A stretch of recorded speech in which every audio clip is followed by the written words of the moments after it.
We didn't move here to try this thing for 3 years. We didn't move here to give this thing a shot. We moved here to get old here. We moved here to build a legacy here. If you're going to join me on that, give a big amen on that one. Okay, number 2, real quickly. Oh, boy. Number 2, we're going to create a life-giving and non-judgmental atmosphere. You know, you don't just trip over that.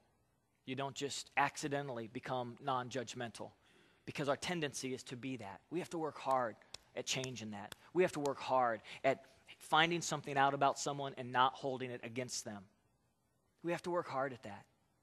You know, we just finished a 4-week series on grace. And if there's anybody you know that needs that message, tell them to go to YouTube and type in Canvas Church. We have a whole channel right now. The guys on the technology team have been working on it, and we have the whole grace series in video clips on there for people to watch. But send somebody there. They need to hear that grace message. And it's not a weird, sloppy kind of anything goes mindset. Don't tell me that. You can't cheapen grace. You can't cheapen the message of grace. It's the most powerful thing on the face of the earth, and it took the cross of Jesus to give it to us. But that thing, we fight for it. We fight for it. The people have to get right with God, and they have to connect with Him, and He will bring the conviction on how they need to live. The balance is that we're going to teach forgiveness right alongside of teaching righteousness. We did that with week 3 in our grace series. Go check it out. You know, I was sitting on my couch. Susie and I hosted a couple couples over to our house for a dinner club about a year ago. And this couple was brand new to Canvas Church, and we really connected with them and loved them, and it was really easy. And one couple left, and we had this last couple on our couch just kind of talking. Matter of fact, it was late, and I was already just kind of laying in front of my TV on the floor, and Susie was leaned up against a wall, and this couple was on the couch, and we started talking about this life-giving atmosphere. That each time we say something to someone, we don't bring them down, but we bring them closer to the Lord somehow. When they walk away from us, they feel closer to God. And as I started saying these things, the female in the situation began tearing up. And I said, and she goes, I need that.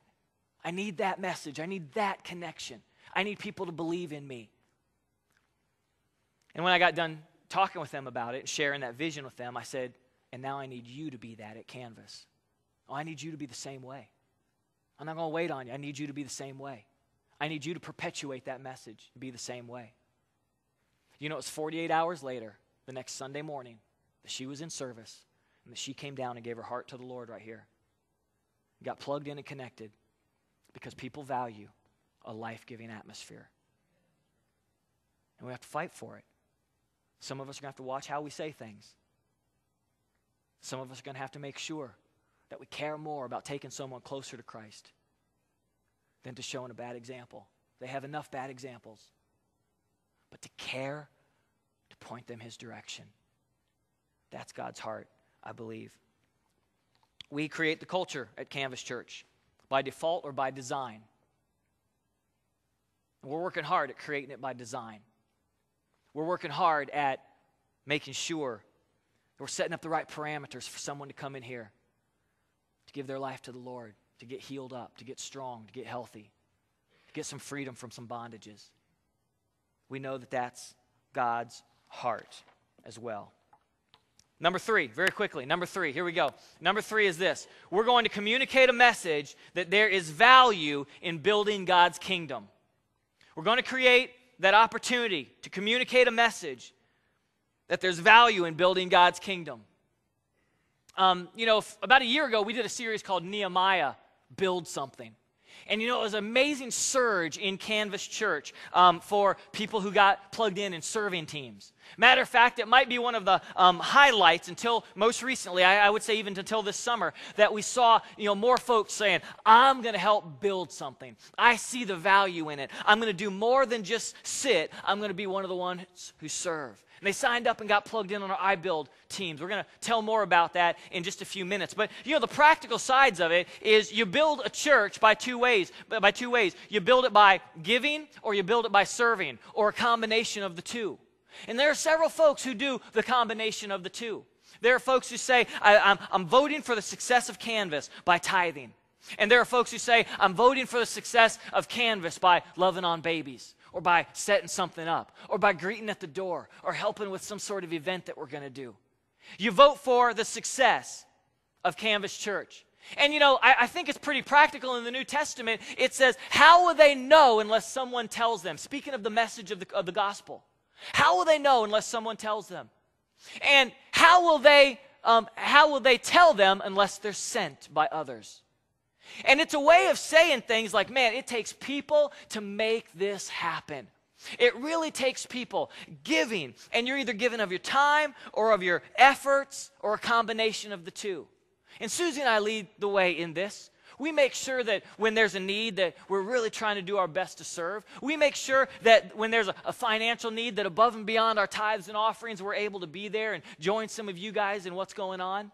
I know that God is doing something, and he's recently put on our heart, and Susie worked with us on this week, that we've now opened a discretionary account specifically as a building fund. And now, on your envelopes, I brought one up here to show you guys, but on your envelopes, you guys have the opportunity to give specifically, if you like, above and beyond your tithes, to the building fund. And it's always been on these envelopes, but today that account exists with several $1,000s in it for savings. And we know that God is doing something amazing. We know that we've begun our track for that great place of doing ministry excellently. So we're going to encourage you guys, pray about it each week. Be faithful in your tithes, be faithful in your offerings, but also be faithful in what is yet to come. And as we start seeing this account grow, we're going to be empowered to go and do more at a bargaining table when it comes time to do this, to move into our own facility. One of the things that's so important when it comes time, as you guys know about our giving, I'm a very conservative spender on Canvas's money. We don't have a church credit card. We pay cash for everything we buy. We don't have debts other than, and we've made this very public, the startup money with the Association of Related Churches that we launched this church with. And we have paid that down well below half in the 2.5 years we've been in existence. And we are actually slated to pay it off a lot faster now because we pay it off according to the amount of giving that you guys do. And this summer has been absolutely amazing. I don't know what today's offering was, but I know what the last 10 weeks have been, and that there has been an amazing, amazing outpouring of giving. And we're continually just, it comes in and we put it in an account. It comes in and we put it in an account. And we really are believing God to just touch that in a special way for our next step. It's a holy thing when you give. It's a holy thing when you give, and we want to continually remind you of that. The second way that you really can give is going to, one way, be best explained through a video we shot this week. And if you guys want to go ahead and begin dropping that screen, I want to show you guys that there is a verse in 2 Corinthians chapter 9 that I'd love to read to you very quickly. In 2 Corinthians chapter 9, you might have heard us talk about it in previous times during the offering. But in 2 Corinthians chapter 9, the whole chapter, or the last part of the chapter, is about giving. But this is one of those zones where you don't have to just read it according to money giving. Think of it also as sowing your seed and your time, serving, being involved, being plugged in. But read it for what it's worth and what it ministers to you in verse 12. This service that you perform is not only supplying the needs of God's people, but it is also overflowing in many expressions of thanks to God.